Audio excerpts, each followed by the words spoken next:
Hello and welcome to, I think, episode 16 of Rose Guns Days Season 3.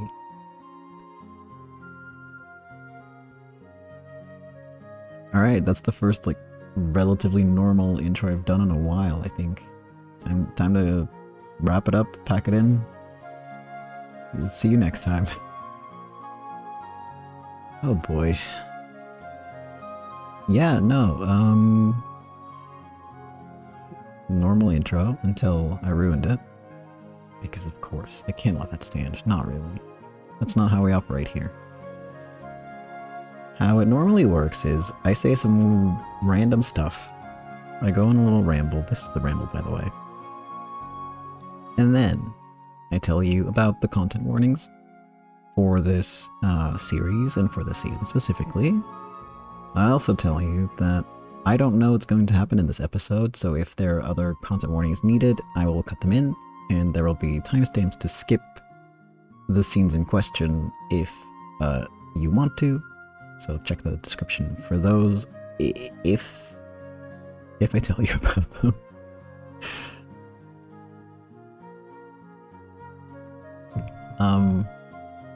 But yeah, I don't know if that's going to happen yet or not. I'd have to do that after the fact.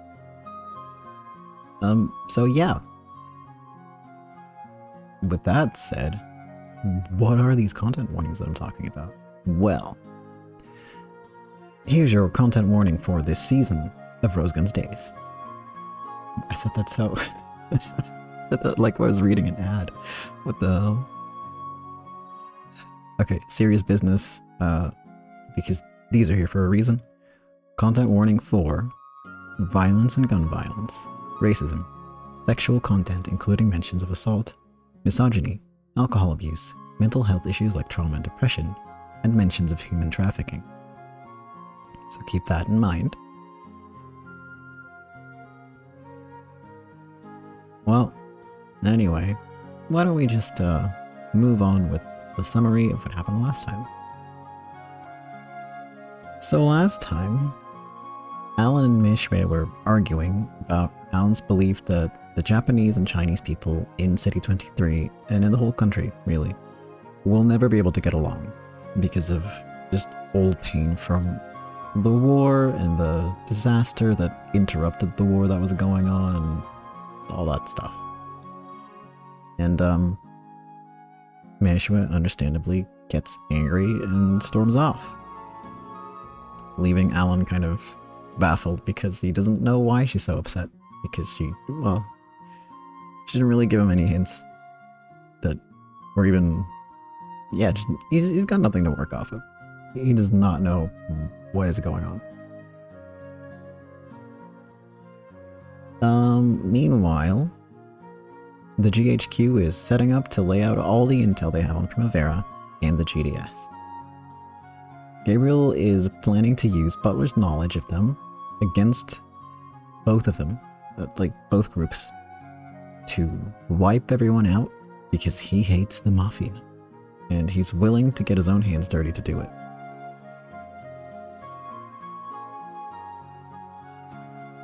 Butler doesn't really have much of a choice. He has to help because, well, Gabriel is blackmail material on him, and yes, Butler also has blackmail material for practically everyone in the GHQ, so he could take the whole operation down if he wanted to.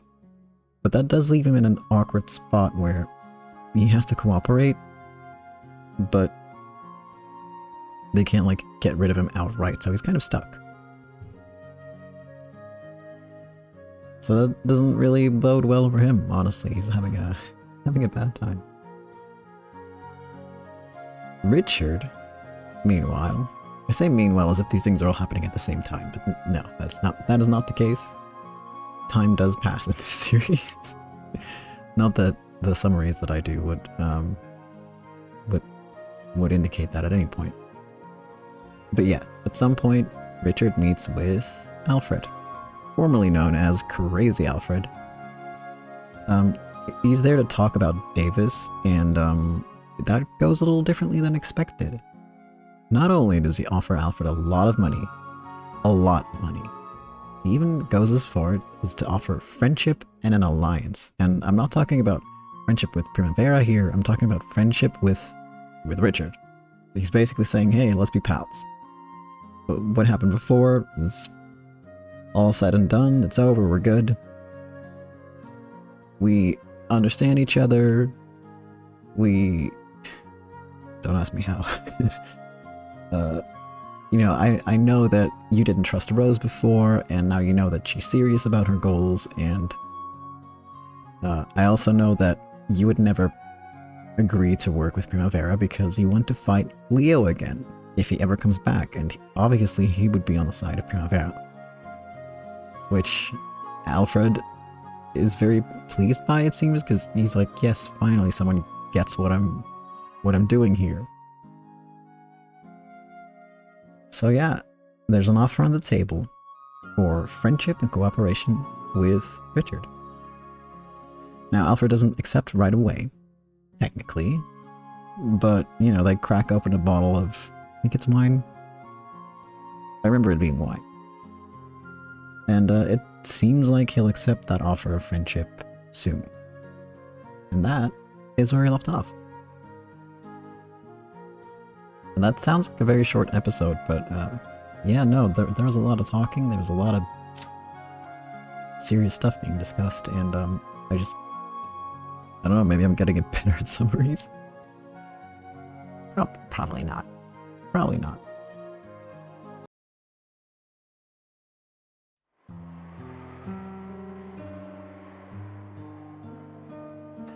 When, oh when, will we see Leo again?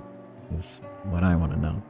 Oh, also I've been, not complaining, but mentioning a lot that this season seems really long, and it does, but I checked how many episodes season 2 was, and it was 16. So we would be wrapping up roughly at the same time as we are now, because we're only in episodes at 16, really. And I've been making shorter recordings rather than, you know, the 2-hour streams. So really, season 3 isn't that much longer. I'm just getting impatient because I forgot how long season 2 was.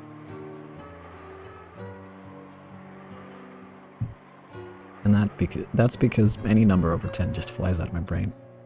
So I had it in my head. I'm not even joking. I had it in my head that season 2 had like 10, 11 episodes. Not true. So we're all good on that front, really. A car stopped in front of the park. Richard was the one who came out. Please take the money back to my office.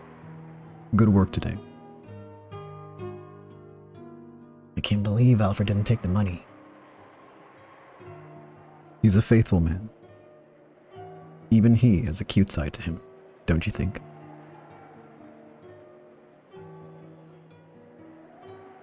No. No, I don't.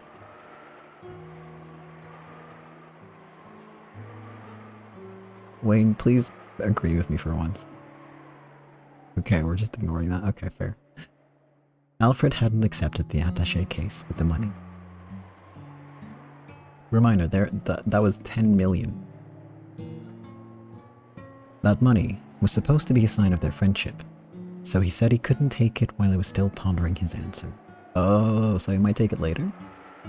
Or...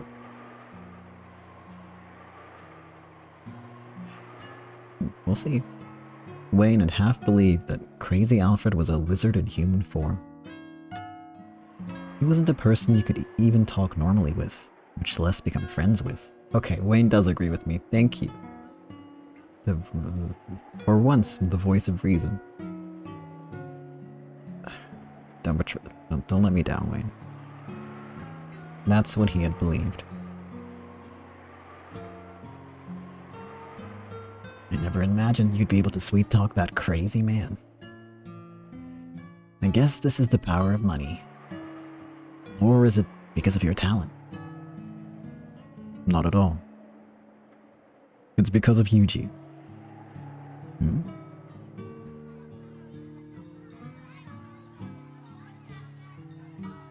He spotted Yuji and Stella among the kids playing in the park. Wayne never paid Yuji much attention. But he remembered him well as the baby who could do nothing but cry 2 years ago. Yeah, it's a baby thing, Wayne. You wouldn't understand. However, Yuji was now playing in the sandbox with all the other kids. He was able to display his self-will, take action on his own, annoy Stella, and even make her laugh. To Wayne, it had just been 2 years. Nothing in particular had changed. However, to a baby, those 2 years are so incredibly packed. He couldn't help but sigh in surprise. During these 2 years, it's become clear to me that knowing how to care for children is helpful for knowing the human world.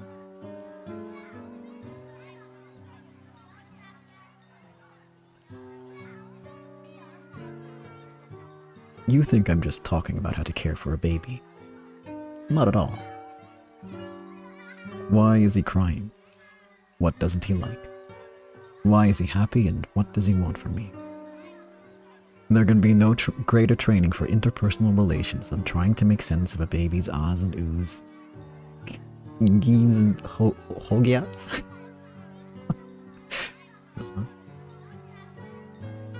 And this helped during today's negotiations. People are children, no matter how old they get, especially if they're single. Okay. When you're able to understand how children feel, you naturally become able to understand how even adults think and how to soothe them. That's Richard's son for you. Treating even crazy Alfred like a kid. It kind of explains a lot, actually. And to be fair here, I do think people are capable of change, and that, you know, doing bad things doesn't... If a person has done bad things in the past, that doesn't mean they're going to in the future. Like, you know, people get better. People, they improve, they grow up. Even really late in life, that is possible. But man, oh man, Alfred got up to some stuff that was not... Don't get me started.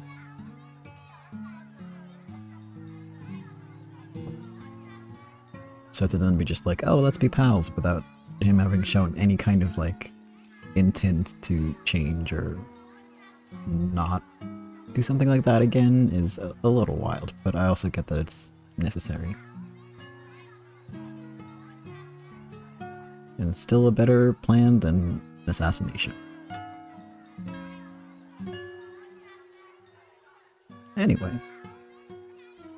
Then, you also learn how meaningless it is to make enemies. When I was alone, it didn't matter how many enemies I made. However, that changes when you're able to protect someone. If I had taken Crazy Alfred's invitation to fight and started a feud, what if he had tried to steal the thing most precious to me in revenge? I don't even want to think about it. It's so easy to attack and cause harm. But in these 2 years, he had personally experienced how hard it was to protect, especially when protecting someone other than yourself. As you gain more things that are precious to you, you become less able to pick fights. And then, naturally, it led me to thinking that I'd rather have Alfred as a friend.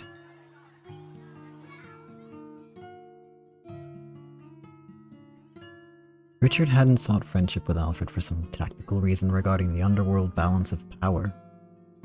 Part of him truly wanted to repair his relationship with Crazy Alfred.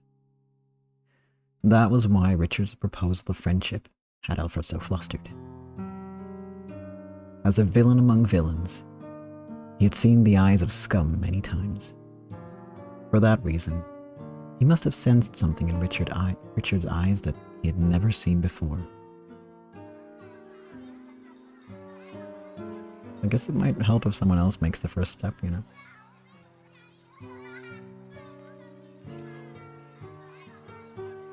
Do you think today would have gone badly if if you hadn't raised Yuji-kun? I believe so.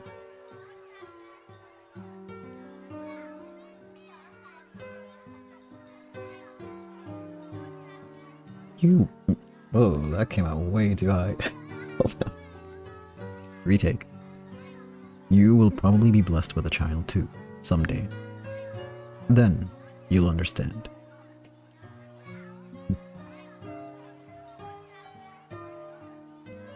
Though, I doubt a wild Jesus Christ, Wayne. I doubt a wild alley wolf like me will ever find a partner.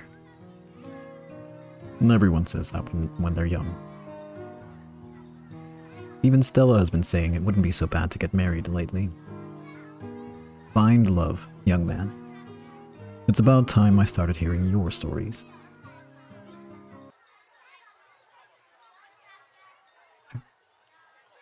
I forgot the voice that I was doing for this guy. I don't think it was like Wayne's.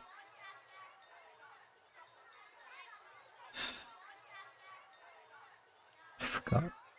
Oh well. He gets a new voice now. Too bad. Also, they look like twins. What the hell? Actually, now that I'm... Hold up. Just... Looking at the faces, right? There are definitely some differences there. I actually really appreciate that these two have different face structures. Slightly different hair. That's neat. That's good. Well, he did go on to have 3 kids, though. What? Is that true? What? So, Wayne gets married? How else would I have gotten born? What, did you think I sprouted out of a potted plant? It would not surprise me, sir. No, not at all. Even Wayne managed to get married. Well, I still don't even have a boyfriend. Ugh.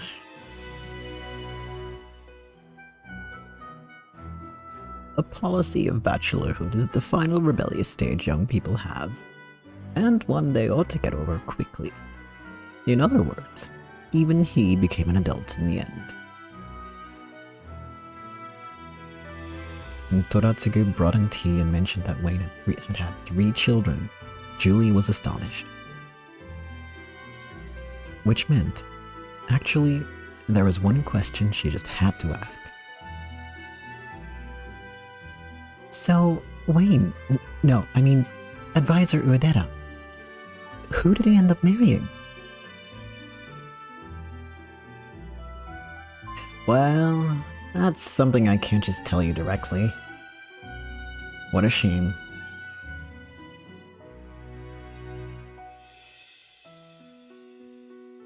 Sorry, trying to figure out what the hell that means.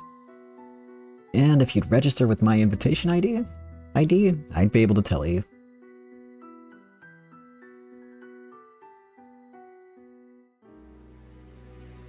What? If you remember what this is about, let me know. I completely forgot if this is something that's come up before, or if this is something that I'm not getting. If you're just as baffled as me, welcome. Welcome to the club of people confused by this. I will. I'll do it soon. So at least tell me if the girl's shown up in the story yet.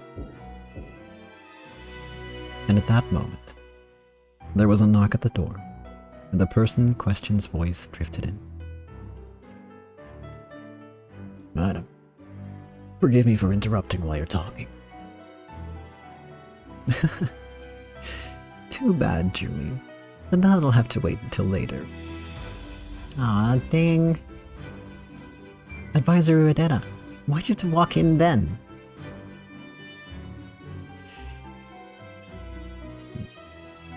I'll be taking my leave then.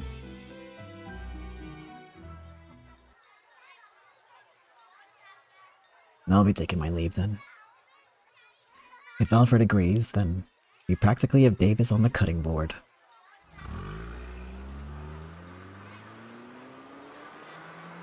Wayne's car sped off. Stella had already noticed Richard's arrival. Didn't you have work today, brother?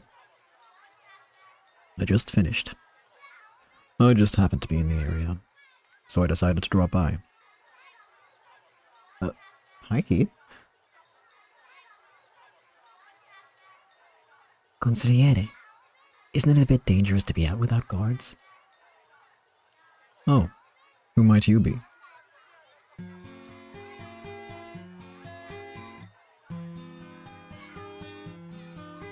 He's a new friend of mine. He says he's with Marisa. Oh, from Italian. Do you have the day off?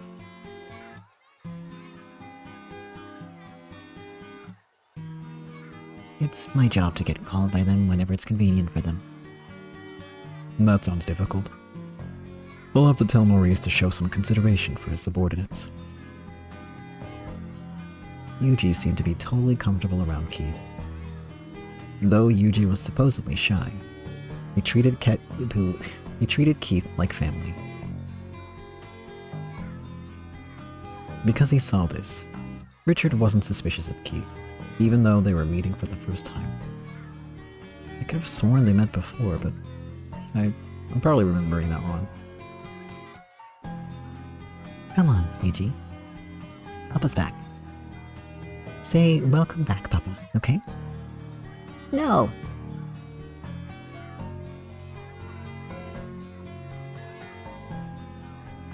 Yuji-kun, if you say, welcome back, Papa, Papa will be happy. Come on. Come on, come on, come on. When Keith tickled Yuji, the kid giggled and wriggled and grabbed onto Keith's leg.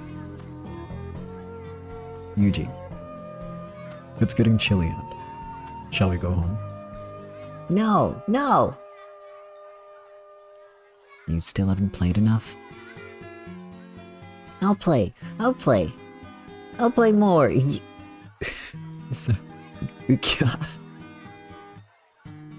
I've never heard a child say "ukya." Actually, maybe I have.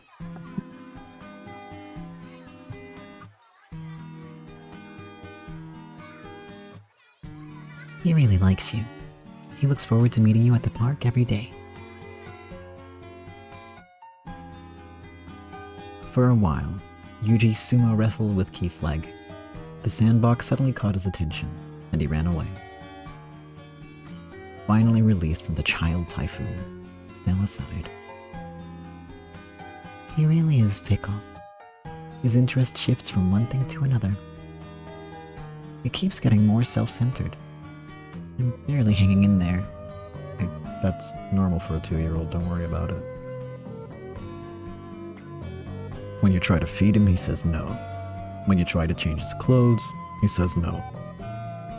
He keeps saying no whenever adults say anything. Even though he used to be so obedient.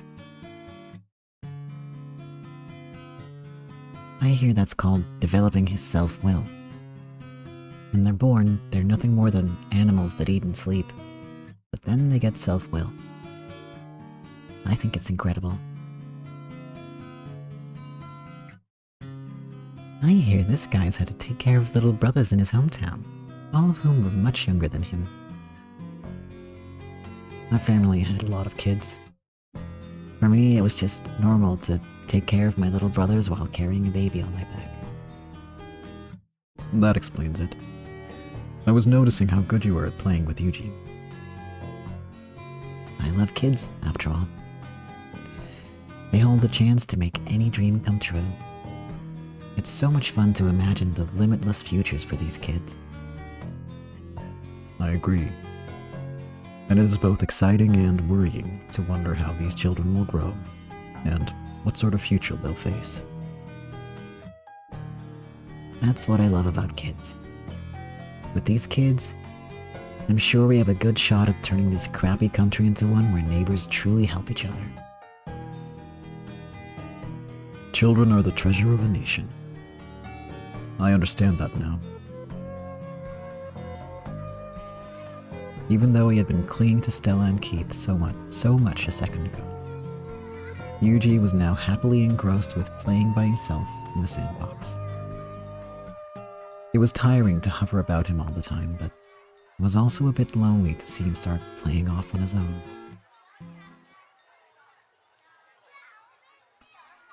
Sheesh, his energy really is inexhaustible.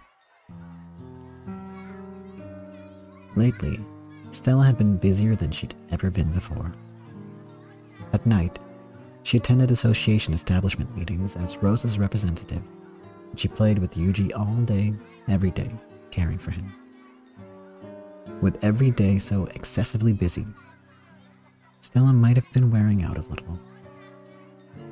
Her long hair, which she had once cared for diligently like it was a work of art, had now become damaged by the sun and dirty with dust. However, her smile shone more brightly than any she had worn as a lady of the evening. As the three of them gazed at Yuji, they sat down on the bench. That's right. There was something I wanted to ask the consigliere. That depends on the question, but ask away. I totally respect what Madame Rose is aiming for. After all, the old Japanese spirit of mutual support was a lie. It was all fake. What harsh Excuse me, I'll do that again. What harsh criticism. They called it mutual support, but it was the old folks swindling the young. They were envious even, of the diligent and successful. Anyone who didn't stand side by side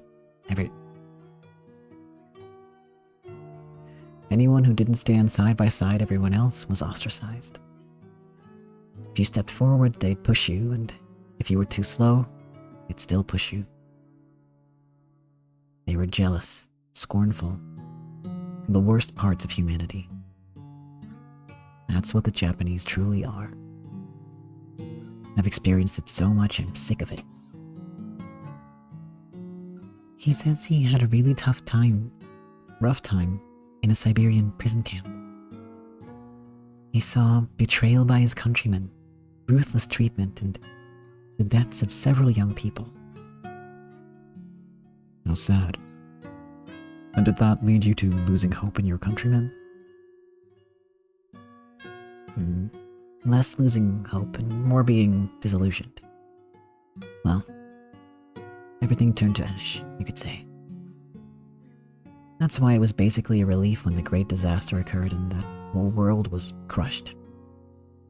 Then, Madame Rose appeared. She's trying to build a society where people truly help each other out. There's no one who cares for their countrymen more than that girl. You always hear company presidents and politicians say they'll raise wages, but none of them have been able to do it. That girl has made that dream come true, and without any thought of personal gain. Though, unfortunately, her efforts were crushed by outside forces who were not amused. But Rose didn't give up. Right now, she's trying to build up ramparts to hold off those outside forces. America, China, Japan. She's trying to take that three-way deadlock with one clear loser and skillfully manipulate it to bring stability to the city. I'm sure now, after working close to her, I should have started helping her sooner. I'm ashamed of myself this past year, complaining that she was so hooked on playing games with Brother and Cyrus that she never helped out at the club. The Davis problem will be resolved soon.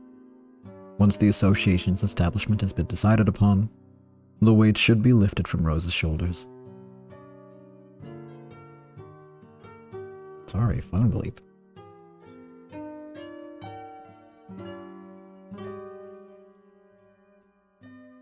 I won't humiliate myself like I did that day. All the documents and numbers have been beaten into my brain. I don't care whether they're American or Chinese merchants. Now that I'm in charge of this, I won't let them make me quit. Of course. The Myogi siblings are ready. We will most certainly bring about the result Rose desires. Huh. You two are surprisingly fired up. I thought you'd be more cold. Negotiations are fistfights with words. Even Rose was stepping into the ring and firing off sharp word jabs like everyone else. Exchanging those fiery word jabs while simultaneously delivering cold, ruthless joint attacks is the Myogi siblings' specialty. As long as Japan's side remains united, there's nothing more to stand in our way. We'll quickly get our act together and let everyone know the last one to come aboard definitely stands to lose. Oh. You're pretty cool when you're fiery, Stella-san. Both of you respect Madame Rose from the bottom of your hearts, don't you? But of course. That was a little too high. I can't do the Richard voice today, apparently. That's okay. That's okay, I guess. Can't win all.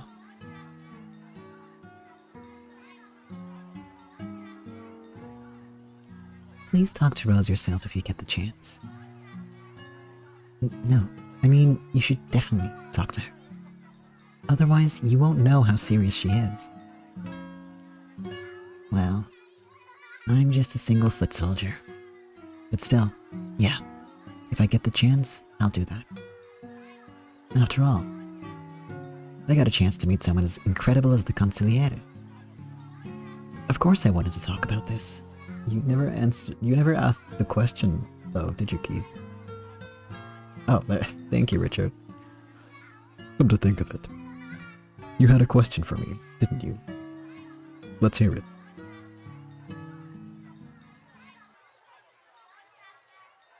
Hey, the music stopped. I'm concerned now.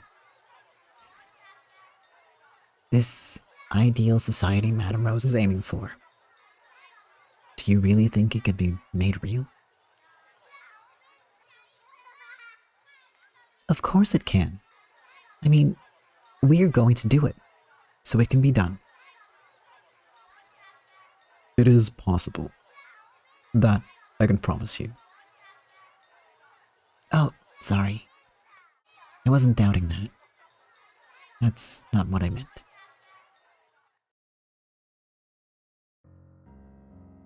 I mean, will this ideal society be there for us to see while we're still alive?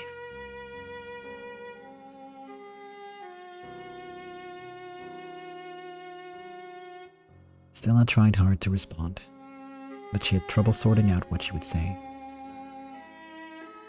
It rose to her lips and was then swallowed down several times. As Richard watched this, he grinned and answered. If you're asking that, then I believe you've already reached an answer. And here's a different question. Will Yuji-kun be able to see that ideal society?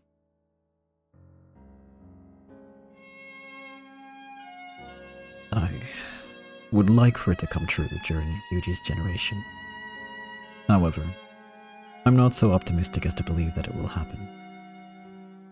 I hope that I can entrust our ideals to Yuji, so that it will be passed down to our countrymen in the future. Yeah, that's the most truthful answer. What we're doing right now is not building an ideal society. We're making preparations so that our countrymen of the future will inherit the will, power, and privileges necessary to take up that job. I see. That is my honest answer. Did you find it unsatisfactory? Huh? Not at all. It's the other way around. I didn't think you'd talk about it so honestly. After all, There's a lot of swindlers out there these days talking about fake ideals. As he said this, Keith rose to his feet.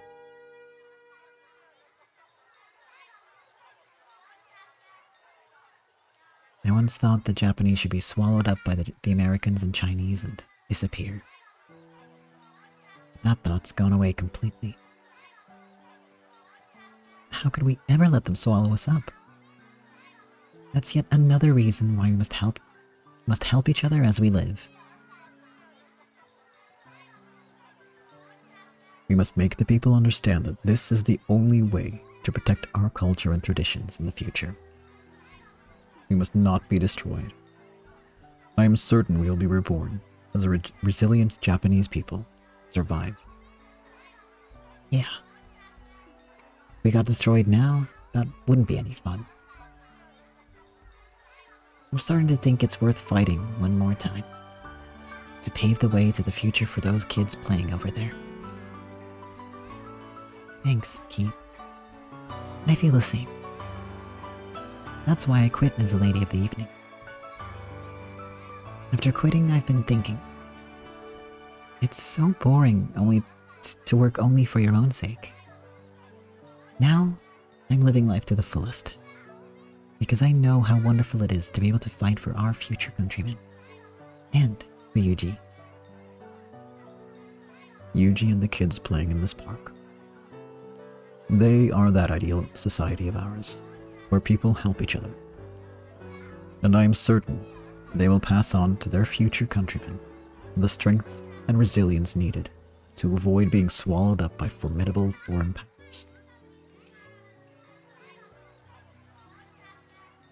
I've decided. I've just made the big decision that I'll stick with Primavera forever. Sometimes I've sort of thought I might get won over by some other group offering better treatment. Starting today, I've decided to work for Primavera alone. I'm glad I'll get a chance to continue working with you. I'm sure Rose will be glad as well. Thanks. I feel the same. It's an honor to have such a promising comrade. Come to think of it, I still haven't heard your name. Uh-oh. Uh-oh. It's Keith Kisaragi. I've been doing some big work with Captain Butler lately.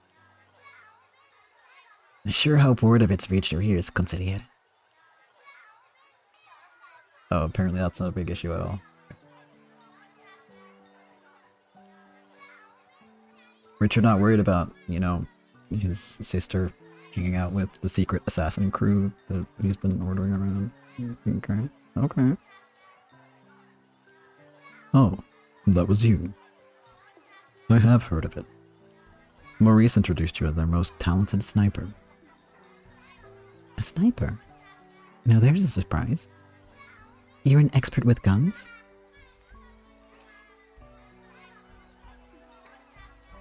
Well, I did hear you were the best sniper among the 7 heroes, Stella.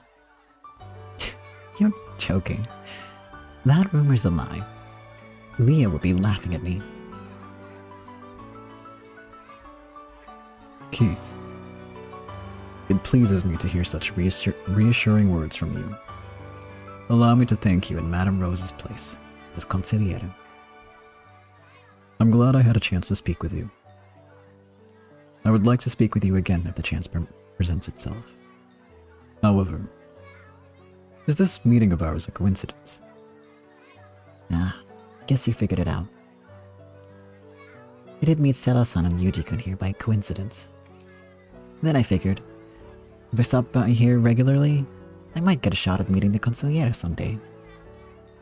I'm pretty ambitious. I was hoping to sell myself a bit more, make it big, and start raking in the dough. Keith scratched his head and laughed, without any trace of shyness. Even though he'd been plotting something dodgy, he confessed openly. That sudden changing attitude was typical of Keith.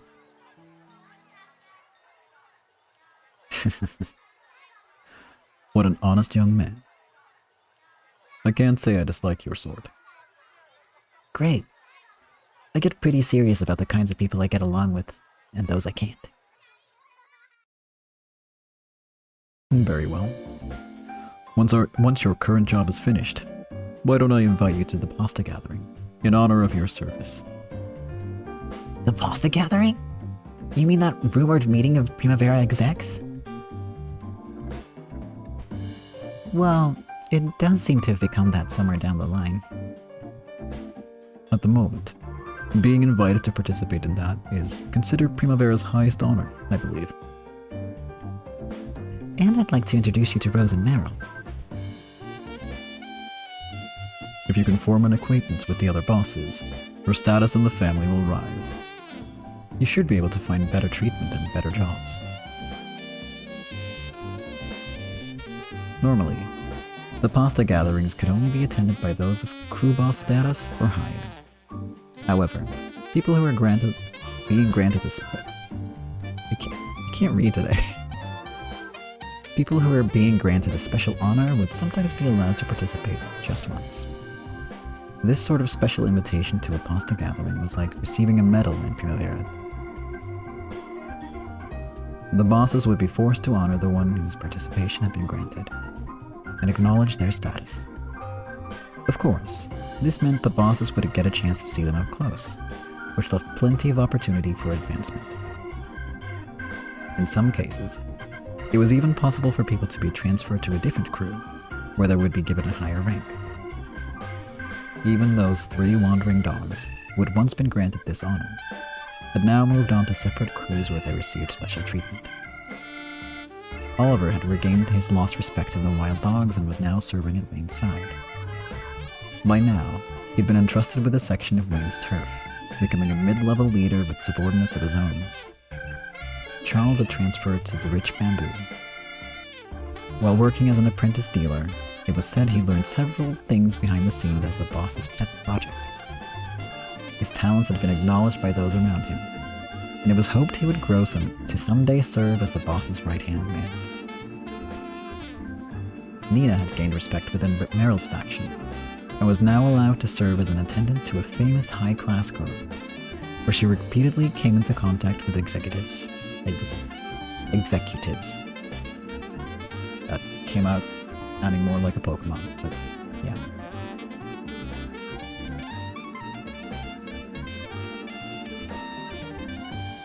Also, it was rumored that she was Madame Meryl's confidant, and she had enough respect that no one made fun of her dialect anymore.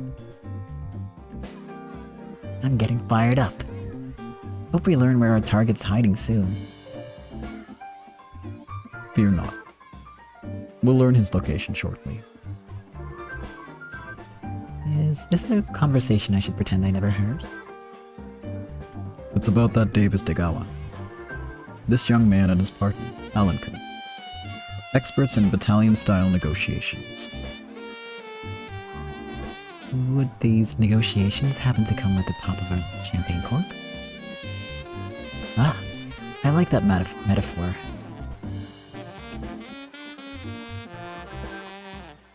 Now there's a former woman of the evening business for you.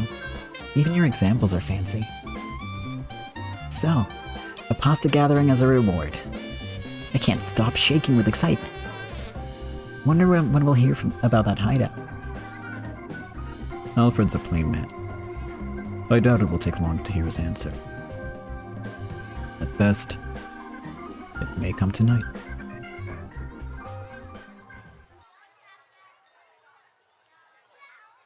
Mama, where's Mama? What could have happened? Yuji had suddenly started crying. Apparently, he had fallen and scraped his knee slightly. I almost pronounced that knee. I almost pronounced the K in knee. Oh boy.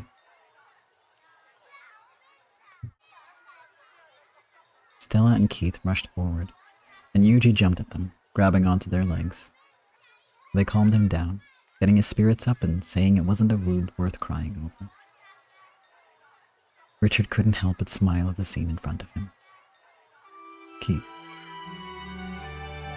If you're interested, would you mind coming to eat with us now? I worded that weird, but you get what he meant.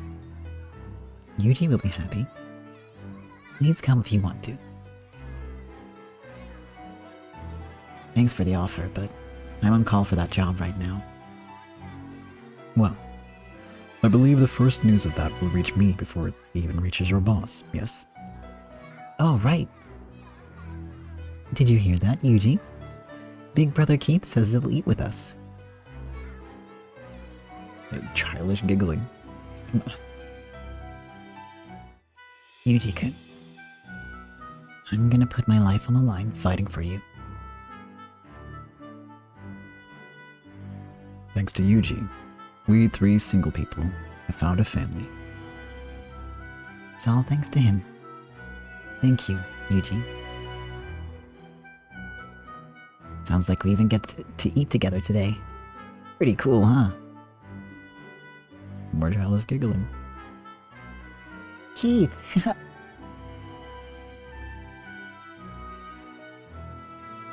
was cute.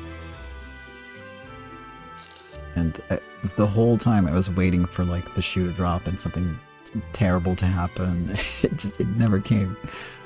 No, it was cute and wholesome. I prefer it that way, honestly.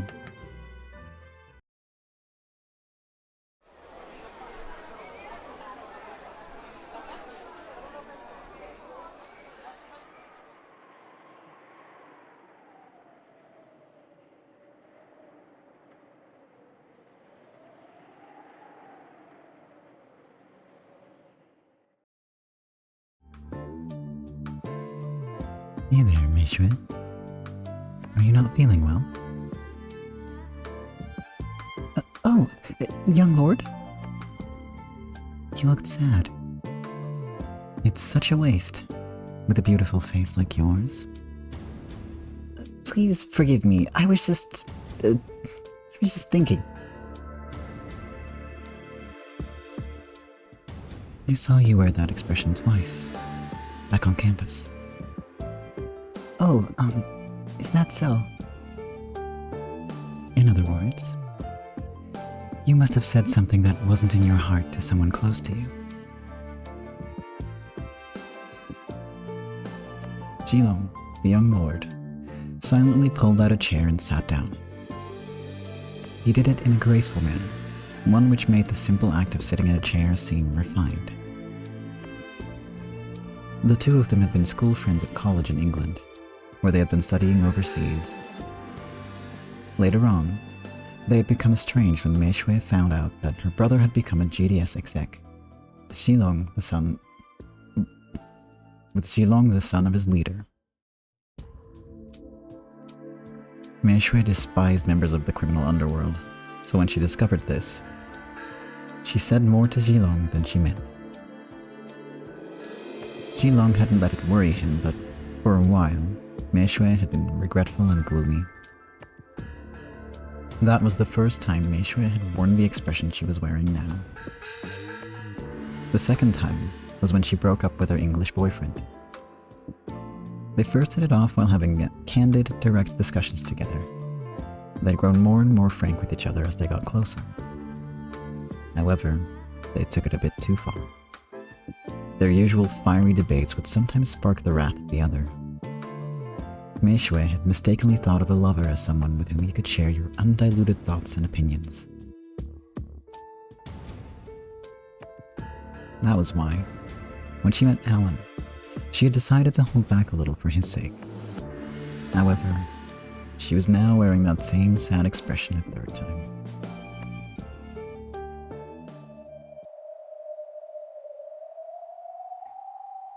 She never meant for it to happen like that. She should have known that it was the ultimate taboo to try and form a common understanding between members of victor and defeated nations less than 5 years after the war. Young lord, you are wise, so I'm sure you could think of a good way to handle this. Are you asking me for advice? What could it be? But if you're still in love. I'm sure it's something that will resolve itself with time. Jilong answered before even being asked. He must have realized that even forcing her to ask would embarrass her. Thank you very much. But that's not my question. Sorry, I made a mistake. So what is your question?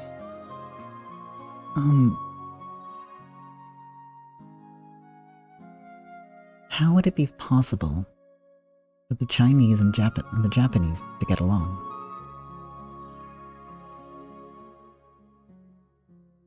That happens to be the same problems that's troubling me now. That happens to be the same problem that's troubling me now. Jilong smiled faintly, slowly rose to his feet, and gazed out the window. This City 23 Distribution Association that Primavera is planning. To have that advance in a manner favorable to us, it is essential that we form deeper bonds of friendship with the Japanese than the Americans have. In this situation, I believe you would do best using, I don't know what that says, of the 36 stratagems.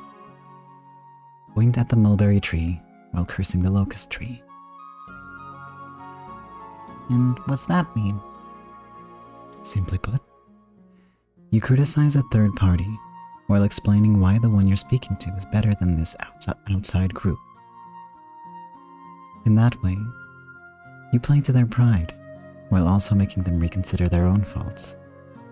In my case, I might criticize American discrimination against Asians, while pointing out how much better the Japanese are in that regard, strengthening our relations. In your case, no. I'm sure neither I nor he would feel good to hear you abusing someone who isn't there. Yeah. I don't think I'd be comfortable with that sort of thing myself. Then perhaps you could use another one of the 30... I can't even say that. I can't even say 36 anymore. Let alone any other words. Okay, trying again. Then perhaps you could use another one of the 30... What the hell? 36. Another one of the 36 stratagems. Feign madness, but keep your balance. What's that mean? It means managing your opponent by trying to appear foolish and unconcerned. In the first place, are China-Japan relations such a vital part of your relationship with him? Couldn't you just continue your relationship as two human beings without bringing up the problems or thinking about your respective nationalities?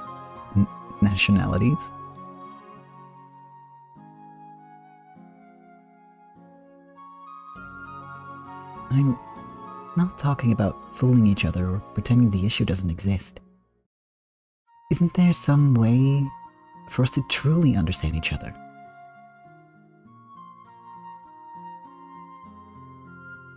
Not even a decade has passed since we and the Japanese took part in the most gruesome war in human history. There must be plenty of people on both sides who can't forgive the other. And I think that's perfectly natural. Even if he doesn't accept you, that isn't his fault. It just means we met each other too soon. It might take 10 years, 20 years, or maybe 100 or 1,000. Neither of them was at fault, nor was anything else. They were just living in the wrong era. Yeah, neither of you two is to blame. It's because you're in an unfortunate era. Mei Shui hung her head and moaned softly, but she violently shook it off Even those red, tear-stained eyes held a determination typical of her. If it's a problem of time in the era, and not anything wrong with one of us, then I've just got to give it a shot and see what happens. Yeah. There aren't any bad people among us, or them. It's just a question of whether the time has come, in the heart of each individual, to reconnect. If it doesn't work, it just means your internal hourglasses are different. Maybe it's a good time to take a look into those hourglasses. Even if they don't match up, that doesn't imply a fault in the other's personality. It just means both sides live in different eras. Thanks, young lord. It's not like me to let something like this get me... I got confused. It's not like me to let something like this get me down. I'm being so dumb. Mei Shui rose energetically, trying to lift her spirits. I'm always cheering you on. Good luck. I'm going to give it a shot. Tell brother I'll murder him if he follows me. Sure. I'll give the order. Mei Shui dashed out. She was so bright, it was hard to imagine she'd been hanging her head and sobbing just seconds ago. Give it a shot. If that doesn't work, just give up on it. I'm Chinese, you Japanese bastard. I'll have a solemn Japanese-style New Year on January 1st, so let me go wild Chinese style on Chinese New Year. I worked hard to learn Japanese after all, so you'd better learn Chinese, Alan.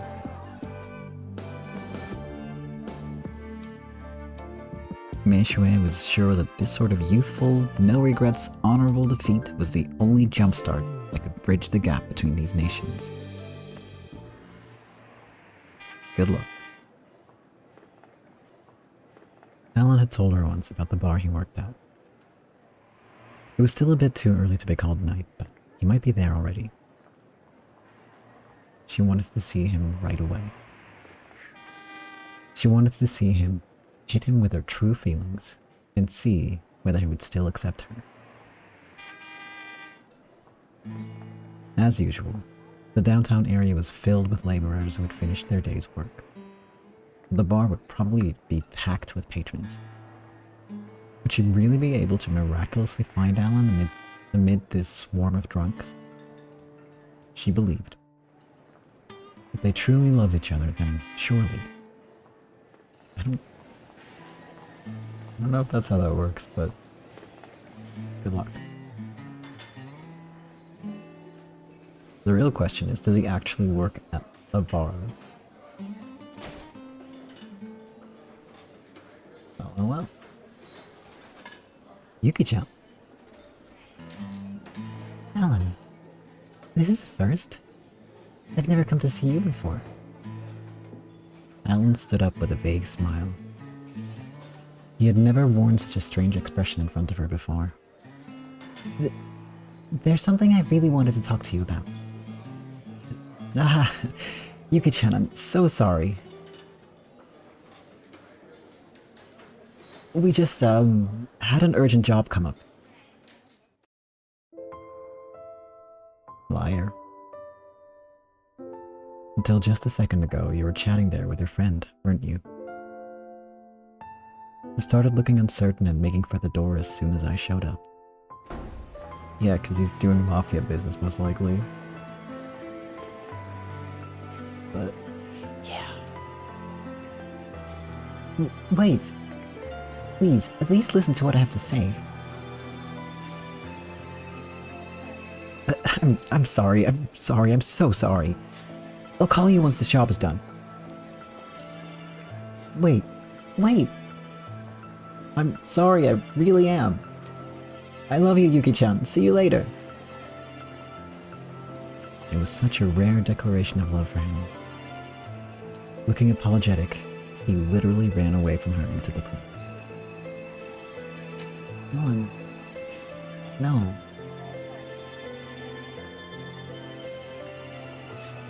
It really is work, right? I'll believe you, so just this once. If you're lying, I'll despise you for the rest of your life.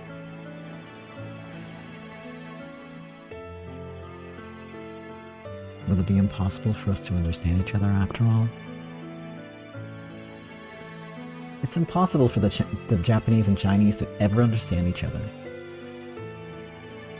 Is that really true? War is so cruel. Even when it's over, it never ends.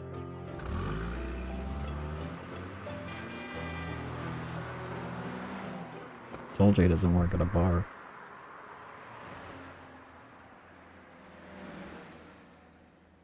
Is that Yuki-chan? I mean, it sort of looked like a disaster, you know? Damn. Talk about bad timing. Ugh. Yuki-chan was crying, wasn't she? Does she think I'm cold now? Ah, damn it. All your complaints with Davis. Yeah. It's time to say goodbye to that bastard.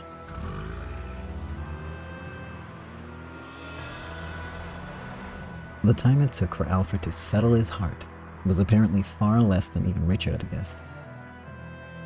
Or maybe he had only avoided giving an immediate answer to irritate them.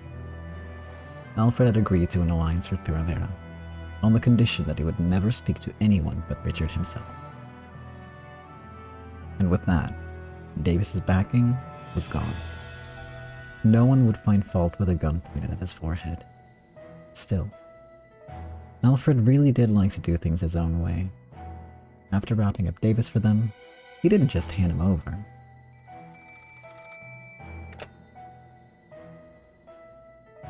My. You're quite crafty yourself. So, you want to watch from on high while Primavera shows you what she's got?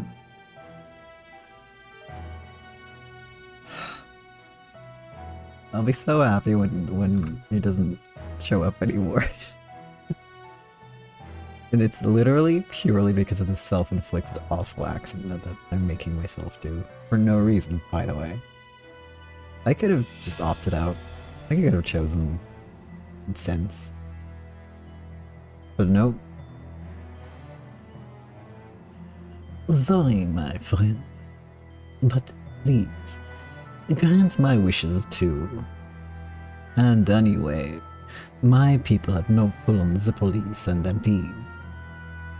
If a gunfight does break out, we'll all be rounded up.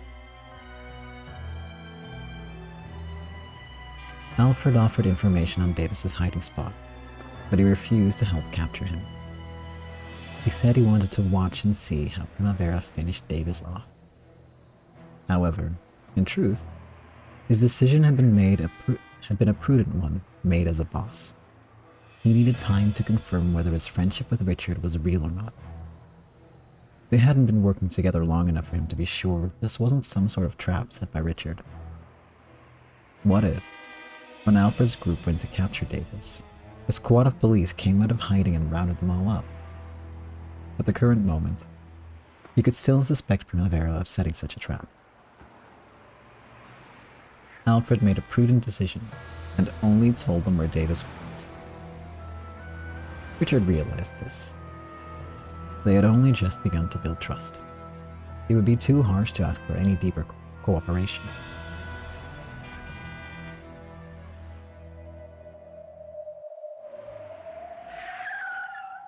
Should we get out around here?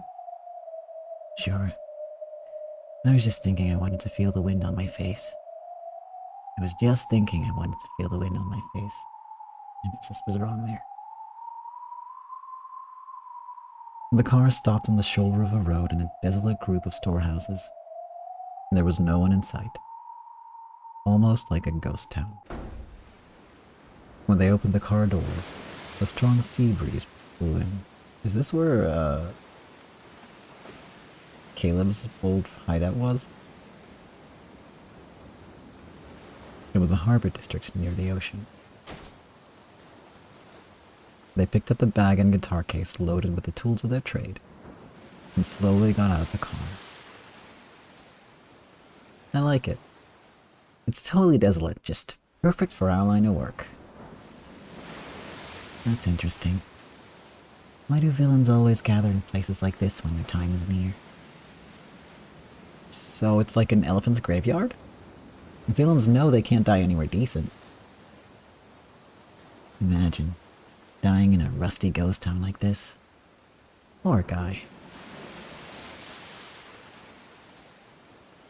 The harbor districts were usually known as some of the busiest places even within City 23, packed with laborers and jobs. However, not all harbor districts were like that. This region, which had been haphazardly built in the very first stages of reconstruction, had then been abandoned once fully functional new harbor resources had been constructed. In forgotten divisions like this, no one entered or left. And all that remained was a small bunch of ruins filled with rusty scrap from broken machines. It must have been a fitting hotel for a villain who wanted to lie low.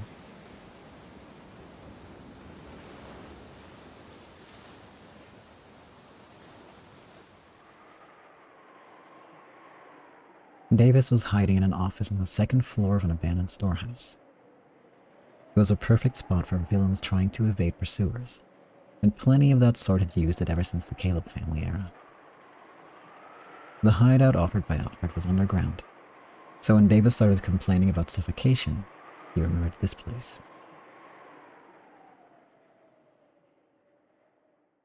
The room was dimly lit, with the windows shut and curtains closed. They were apparently trying to defend against snipers. It was not only dark, but suffocating with body heat and the smell of sweat. In this room, Davis was in the middle of an endless fight with his woman. You liar! You promised me a luxury hotel with a canopy bed. There was just a little hiccup in the plan. We'll go there soon. More lies. You said the same thing when you stuffed me in that underground room. When you said we were going somewhere with a sea breeze, I thought we'd finally be getting on a boat. What the heck is this place? So filthy and dirty and full of bugs. I wasn't lying about the sea breeze, right? You're the one who just assumed I meant a boat. I've had enough of your lies. I won't be fooled again, swindler. Don't touch me. The shrill argument in the company president's room could be heard in the office next door. In that room, 5 bodyguards were playing cards and smiling wryly.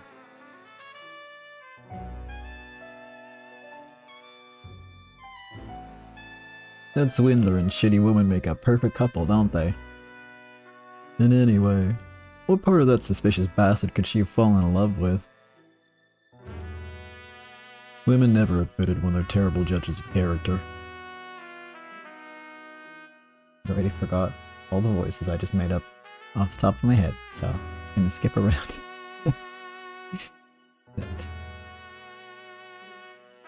just roll with it. By the way, does that Davis bastard really have a luxury liner ready for that shitty woman? Kinda rude. You know, with a canopy bed? Oh, I'll bet he has. Just gotta stick a mattress under the fake floor in his smuggling container. The bodyguards the bodyguards with a D, excuse me.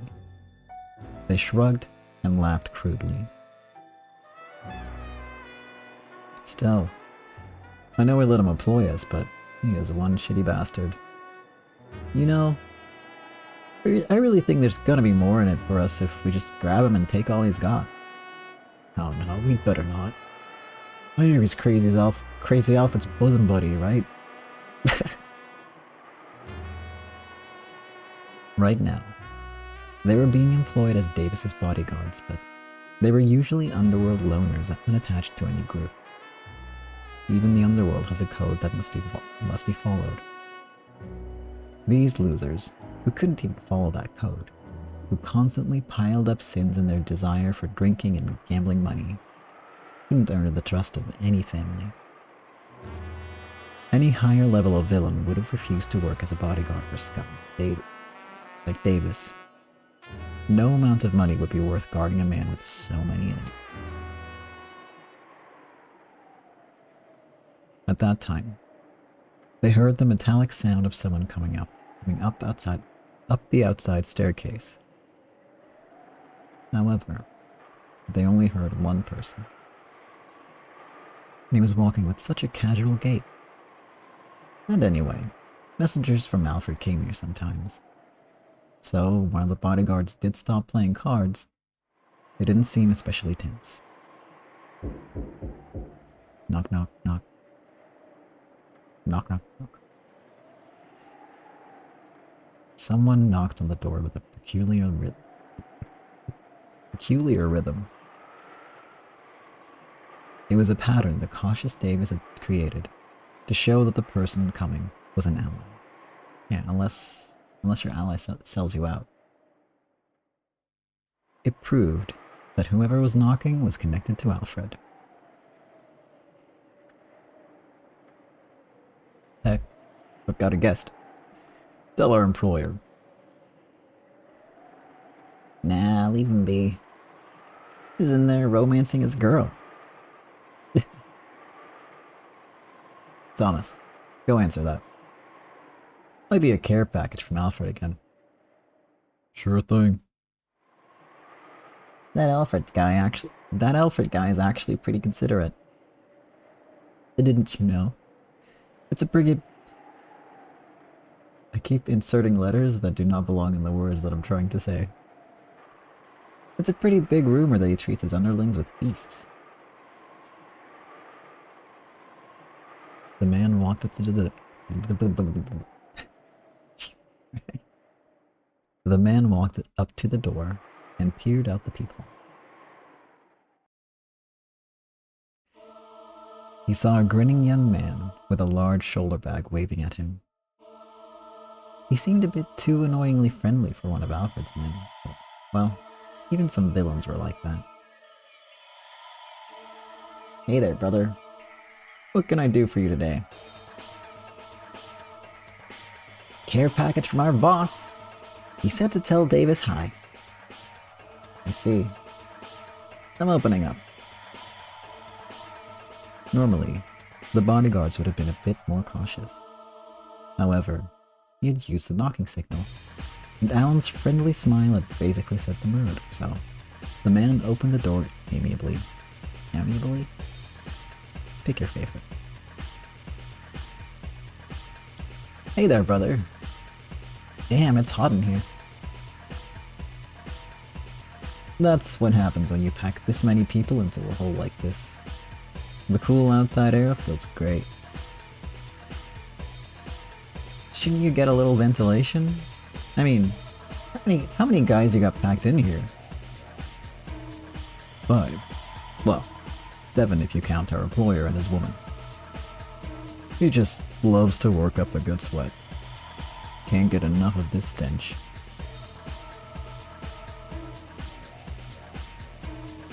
His woman said to not to open the window because the sea breeze will damage her hair. And this is the girl hoping to set off on a voyage. That came out French for no reason. Voyage. A voyage across the ocean. So, where's this employer of yours? Boss did say to check on him to see how he was doing. He's having a grand old time with his woman right now. Can't you hear their happy voices? He had been able to hear that shrill argument even from the stairs outside. Alan gave us a wry smile and shrugged. Hey, good work. That's far enough. We'll take your package here. Our employer gave strict orders that no one be let in. Ah, really? Here you go then. Careful, it's pretty heavy. Whoa. Feels like one hell of a care package. Hey, there's bread and snacks and stuff. Pretty nice of you guys.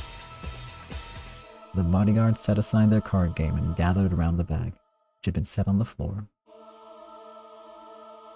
Is this water? Now there's a lifesaver for my parched throat in this heat. Your boss is as gracious as the rumors say. Well, yeah. Still, you're an annoyingly friendly guy, aren't you? I'll bet you only just started living the life of a villain. People like you rarely last 3 months. Either that or they turn into crazy big-time villains.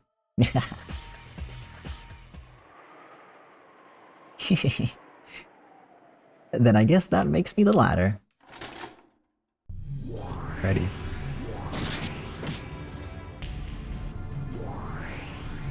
Can let me click. I'm too quick. You have to hit thrice and then yeah. I wasn't that ready. I forgot how it works. Just look at how quick the timer is going now. It's so fast. It doesn't...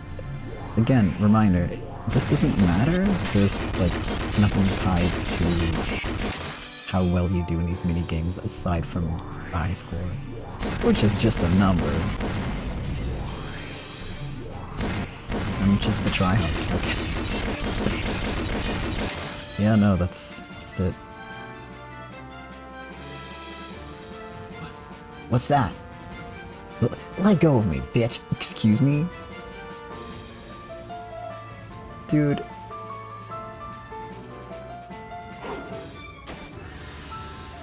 You could have just left her, you know? You could just left her out of all of this. She's here because of you. And now you're insulting her? What the hell? Like, her biggest crime is being kind of dumb, honestly. Which, we've all been idiots, you know? We've all been there and made stupid choices.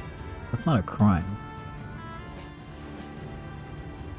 Help me! Help me! What's going on? I don't want to die? I don't want to die? I said, let go!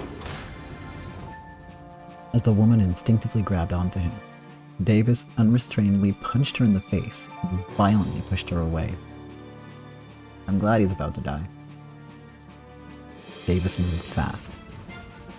Apparently, he already had an escape route planned for emergencies. If he went out that window and moved to the roof of the next storehouse over, he could dash across and slide down a rain gutter where a car was waiting. However, he apparently had no intention of bringing the girl with him. The girl realized that Davis was planning to abandon her and run away alone, so she made a half-mad grab for him. However, she got punched again and was slammed against the wall, her nose bleeding. So long, bitch. You ain't elegant enough for a man like me, but... An elegant man would never say shit like that, though. Don't leave me on my own here. Davis! The bullet didn't hit her. However, she realized that Davis hadn't been aiming to miss. Ignoring the woman who had fallen down onto her butt, Davis opened the curtains and the window. No one can stop me.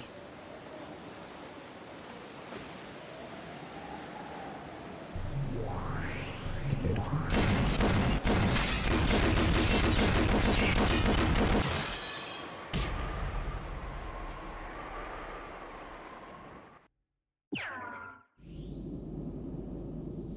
A splash of blood flew onto the wall behind Davis. Something dark red dripped from his left eye, and he lifelessly fell backward, like a billboard toppling over. After witnessing the moment a human transformed into a blood-filled bag of skin, the woman let out a frantic shriek.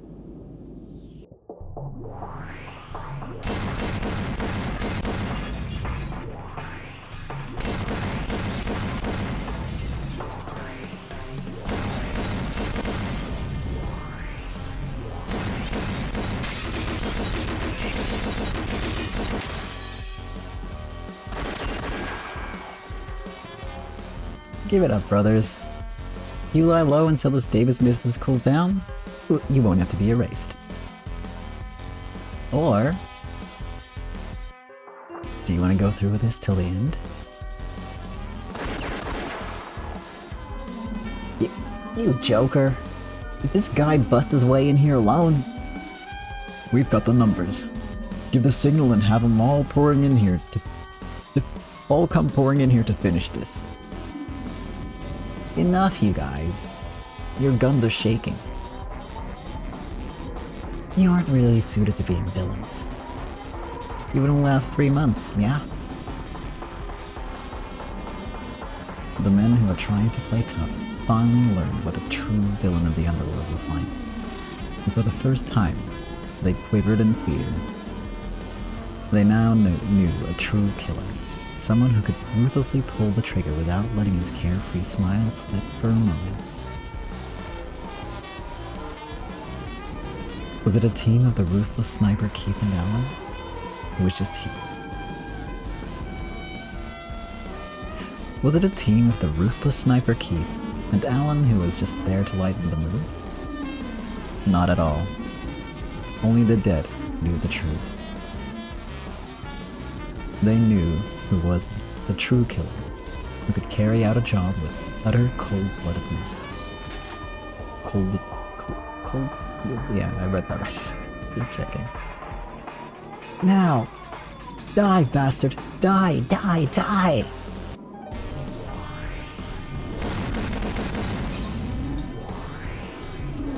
Good luck.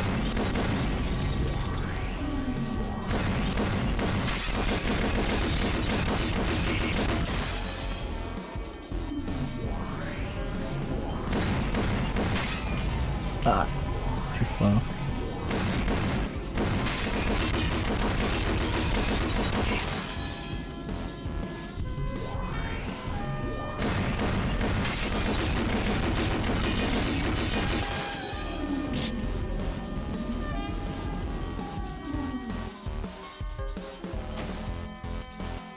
Wait, we surrender. Don't shoot.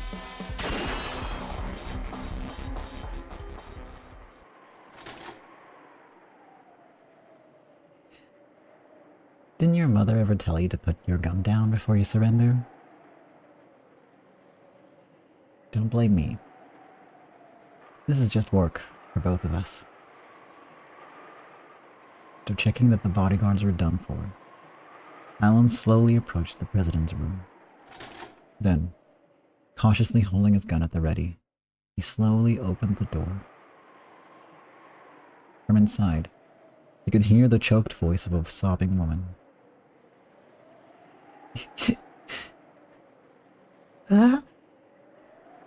Hey there, young miss. Don't misunderstand, okay? I'm not here for your life. You're going to kill me too, aren't you? You're gonna kill me, right? She seemed to be half deranged. Alan smiled amiably, trying to calm her down somehow, but apparently it didn't work. Then, he cautiously approached Davis, who was lying by the window with its flapping curtains. He pulled a picture from his pocket and compared it to the dead face. Confirmed as Davis Degawa. Thanks to Keith's superb sniping, he'd been switched off like a light bulb. Phew, nice going. Not easy to hit him so cleanly in this wind. Alan complimented Keith by giving a thumbs up, which the latter could probably see. At that moment, it felt as though a beetle's wings had brushed against his ear. Realizing that a bullet had just passed near his face, Alan fell to the floor. At the same time, the figure of a woman fell down behind him. The forehead of Davis's half-mad woman had also been pierced by a bullet Keith's. There was now a handgun in her hands. Alan had dropped his guard when he saw her half-mad and crying, and had turned his back to check Davis's corpse. So the woman had snuck up behind him, gun in hand. Ooh, scary. If we weren't a pair, I don't know how many times I'd have died. It's like dinner's on Alan tonight. Sure thing. I'll treat you to something great. Neither could hear the other, but they both knew what the other was saying. Alan and Keith had finally succeeded in eliminating Davis.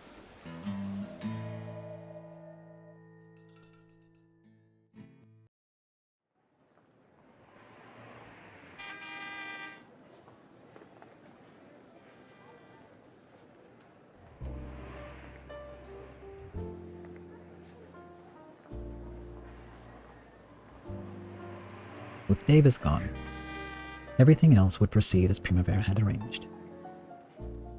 Later, Richard and Butler's subordinates would make contact. The association opposition faction, right?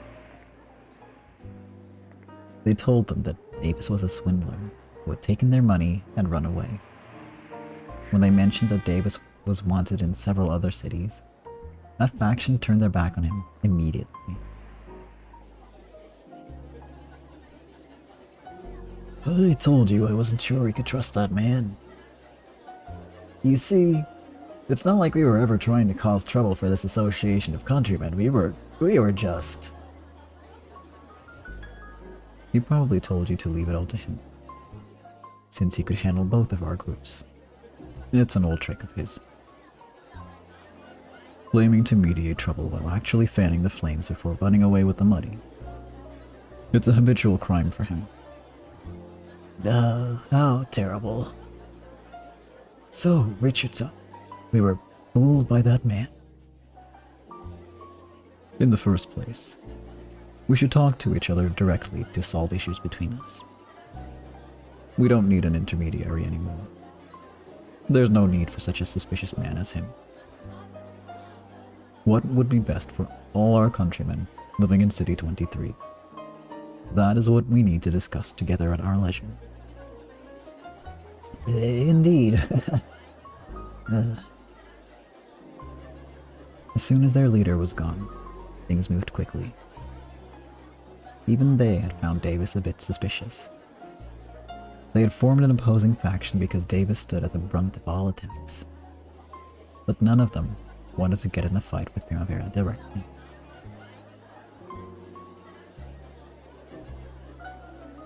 It seems that man fooled us good. My, how embarrassing.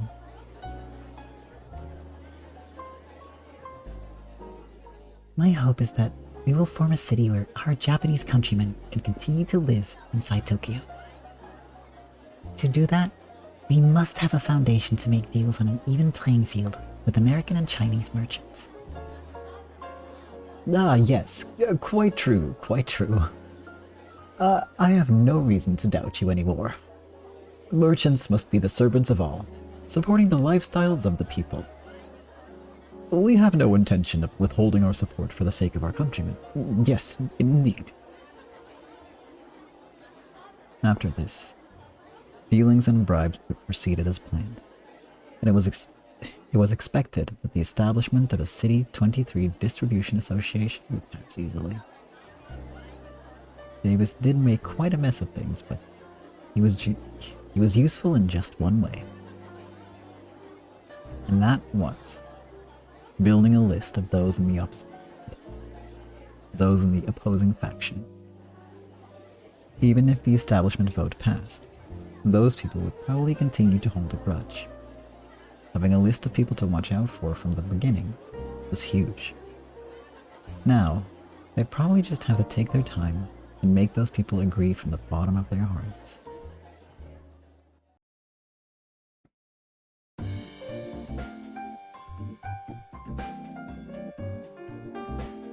We've got the okay from President Seto too. He agreed that it was a misunderstanding and promised to cooperate. Still, that Davis guy really made them think we were nasty.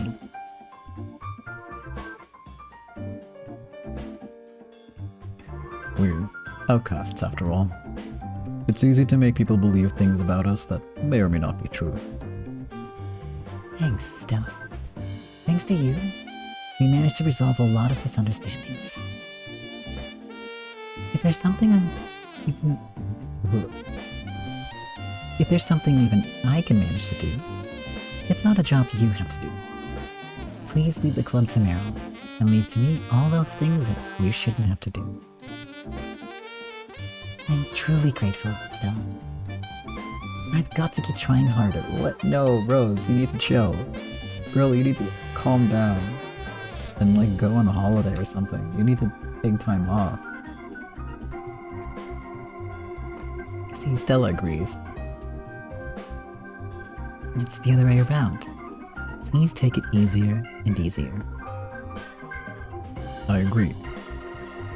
The fight you're fighting isn't yours alone. Yeah, brother's right. This is a fight for all of us. So we can't let you steal away all the good parts for yourself. Anyway, sorry. I've got to move on to my next appointment. See you later. I think you might be better at negotiations than me, Stella. I've got to learn from you. But the most important skill for a lady of the evening is understanding a person's emotions to control them, isn't it?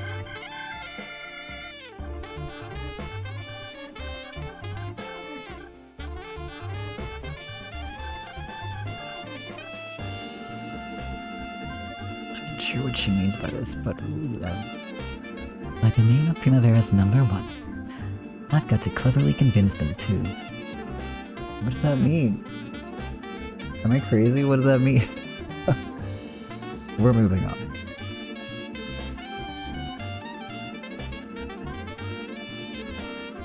Is she saying that she has to be really, she's able to be really convincing because she was #1 in Primavera?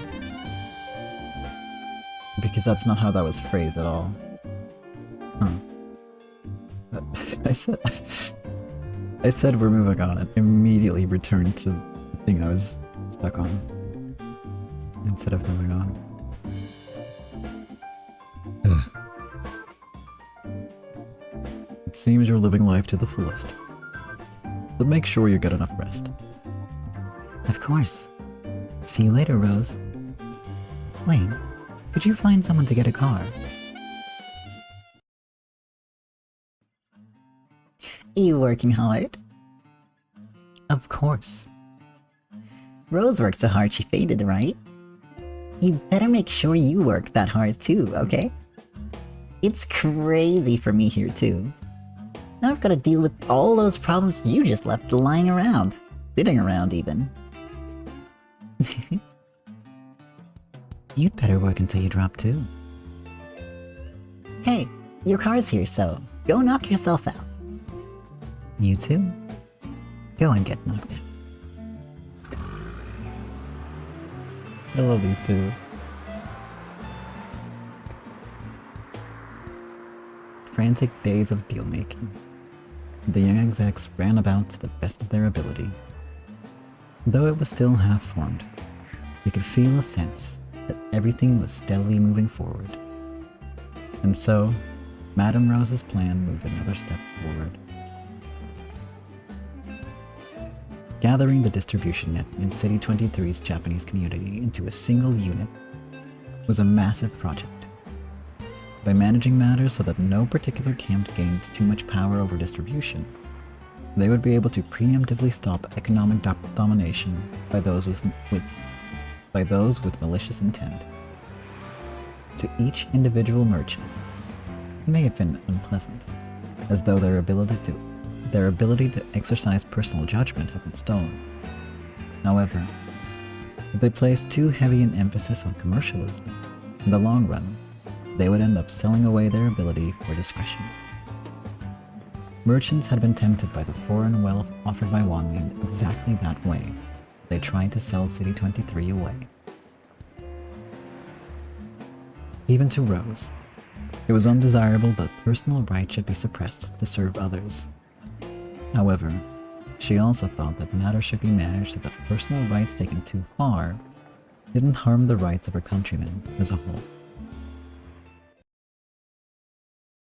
Now, in the 21st century, Controlling personal rights in such a way would probably be denounced as totalitarianism. Furthermore, since these decisions were being made by Madame Rose alone, it would probably even be viewed as a dictatorship, especially since Madame Rose had never been elected to any position. Sort of informally she was, but only by a select group of like 5 people. Still.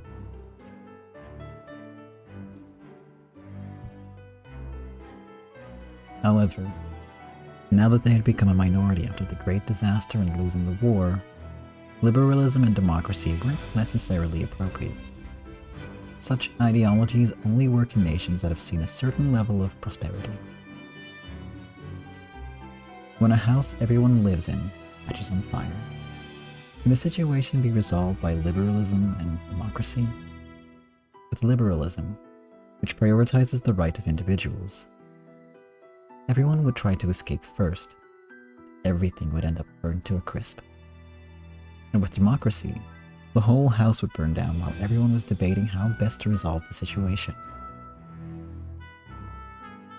When a race is possibly on the brink of destruction, dictatorships and totalitarianisms can deal with the situation faster. Right now, the Japanese colony in Tokyo truly was becoming a house that was half burned down. In that sense, you might say it was wrong to criticize Madame Rose as being dictatorial and totalitarian. In any event, it was an undeniable fact that a truly interesting colony was forming in this corner of Tokyo, under a single charismatic leader.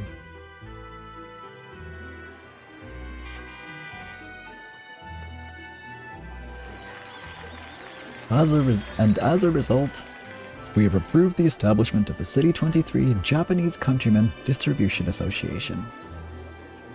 Though there were a few blank votes, there were no votes in opposition. The establishment was approved by an overwhelming yes vote.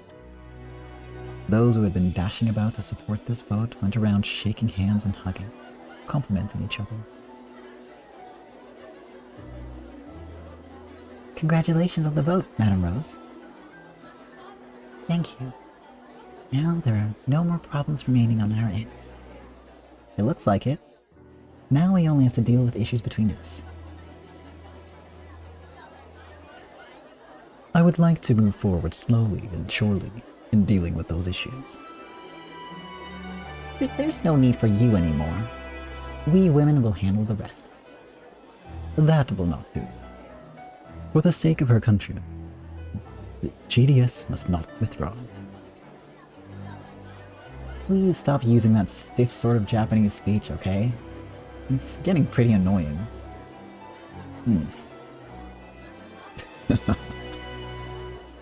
Seems even the Black Dragon Meiji is no match for his little sister. Your little sister had quite a big role too, Richard-kun. Without Stella, I don't think we'd ever have gotten so many votes. In a limited span of time, Stella had formed an acquaintanceship with many businessmen and negotiated with them. At first, they had looked down on her as a former lady of the evening, but she sleeplessly studied all the information and numbers. She then used her trained techniques of controlling people's hearts as a weapon to win their respect. Even now, she was walking amongst those who had supported this vote, shaking hands and hugging. Winning the vote was one thing, but doing it with such a large percentage is significant. Yeah. It's a big deal when we can use numbers to see how united everyone is. Congratulations, Madame Rose. Oh, my. Thank you very much for your efforts, Lieutenant. Oh, where is the captain today? My apologies, but he's running a little late. The truth is, there's a man the captain wanted to introduce to all of you today. Oh no. Oh no. You can't do that. Who could it be? Is it a friend of the captain's? It very much is not, right? Perhaps it is the rumored major, the special officer commissioned for the purpose of eliminating organized crime. Very good. We've set up several appointments, hoping to have an audience with him, but we could never get through. The same goes for me. Perhaps he was always busy, or I've never heard him speak.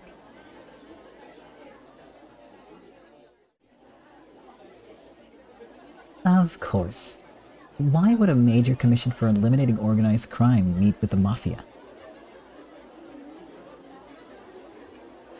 Meishue, this matter involves us.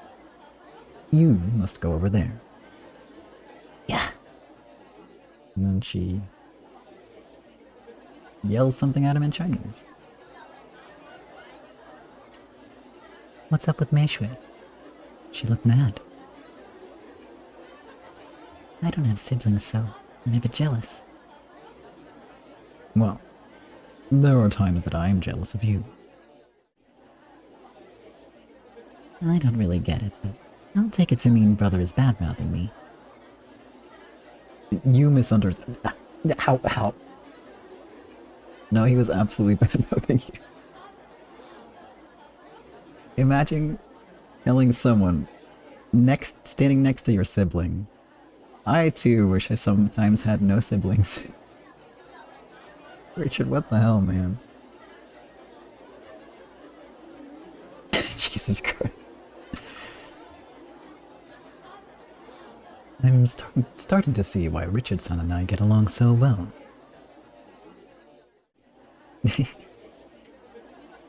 Brothers and family, huh? I'm jealous.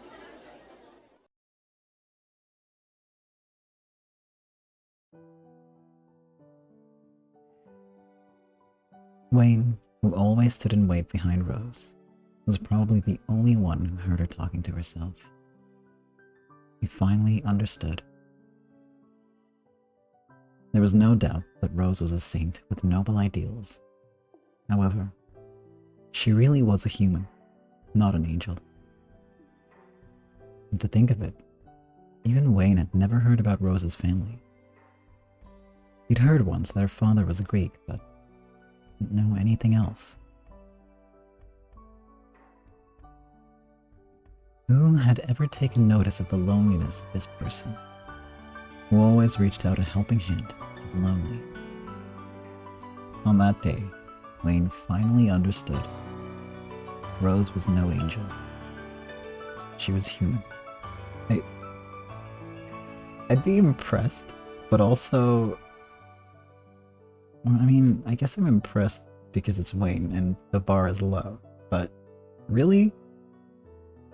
Like, more than 2 years of following her around and now you realize? Wayne.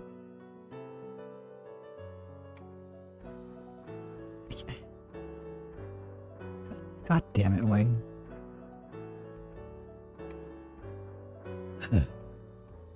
In her ideal world, where countrymen gathered together like a big family, she must never have felt any family position for herself. How foolish I've been. How foolish to never notice the loneliness of the person who saved my lonely self. Yeah, that's kind of dumb, my guy, I'm sorry, but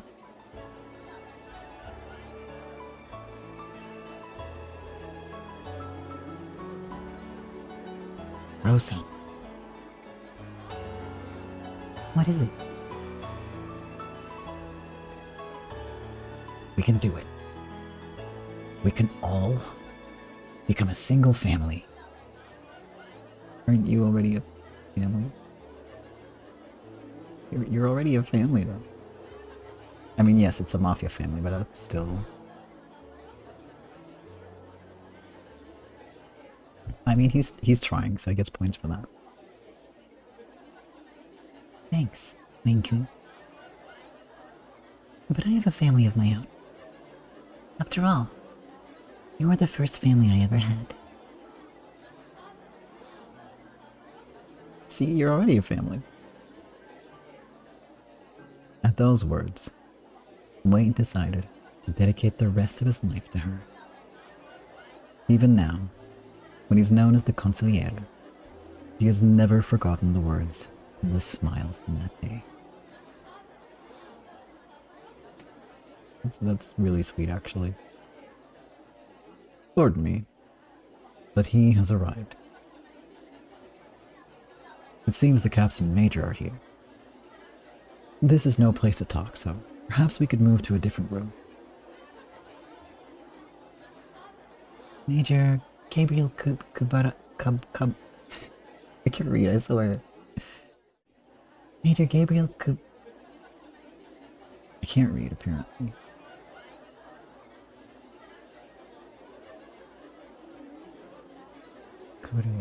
Kaburoya.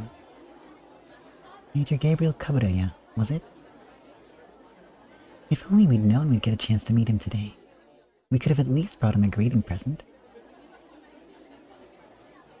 Lieutenant, would it be possible for me to meet him as well? Oh, I don't trust this. Yes, please do. The Major seemed to want to meet you too. If so, he might have met with me earlier. He probably wanted to study us thoroughly before meeting. I see. I do hope he was not frightened. Meiju and Richard laughed together in Chinese. The lieutenant, who didn't understand what they were saying, smiled politely. I'll go greet him too. That's okay, right? I'll have to introduce you as my aide.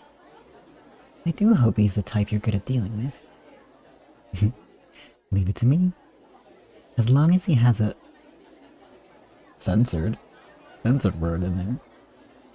I can wrap him around my little finger.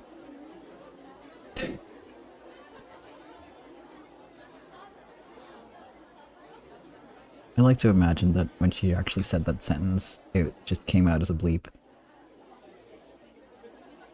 Please refrain from speaking that way in front of the Major.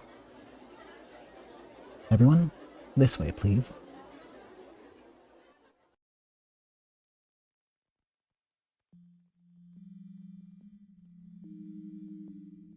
And that is what we'll pick up next time. And I know it's a bit quick, and another evil cliffhanger. I am sorry. Sorry. Okay, one thing at a time. Ending a little early today because my voice hurts. I'm getting speech therapy now, like I mentioned, and the exercises tiring me out. So yeah. In the long run, though, it's gonna make it a lot easier to read and stuff. So yeah.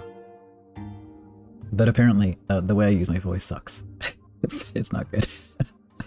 So it's gonna take a lot of practice to actually talk normal. But yeah, no, there's like specific things I'm just doing wrong, which explains all of the problems I've been having with like my throat and not being able to talk loud and all that stuff. And also why, I can't really talk for more than, like, if I read like for one of these videos, after a while it just starts to hurt. And no matter, like, that's not something I can build up like a muscle. It's just around the 2-hour mark it starts hurting, and it has done that for years. And I used to just push through it because I'm stupid. I don't do that anymore, thankfully, because I'm smart now. I've learned from my mistakes. But I'm hoping that, if I keep the therapy and stuff up, this won't happen anymore. And I'm not immediately going to start like reading for hours and hours, but it would just be nice to not suffer for my art. I mean, it would be. Second thing, look at the player rank. Look at the player rank. The deer is now not scary anymore, and I think it was silver leaves around it before, and now they're golden. Ooh, fancy. don't think I actually saw, normally you get like, you know, the pages with the high score, they skip them. Not that I really wanted to see, because I don't think I did very good. Good enough to rank up though, hell yeah. And again, this has no impact on anything. I just think it's funny. Okay. Well, on that note, let's swap over to the thingamajig. And I'm triple checking if I've saved, which I have done.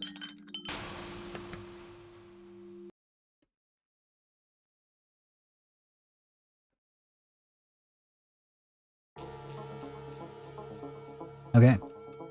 So,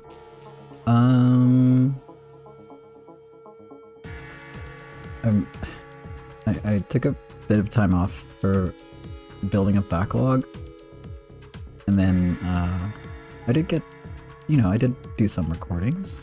I have a couple ready to go.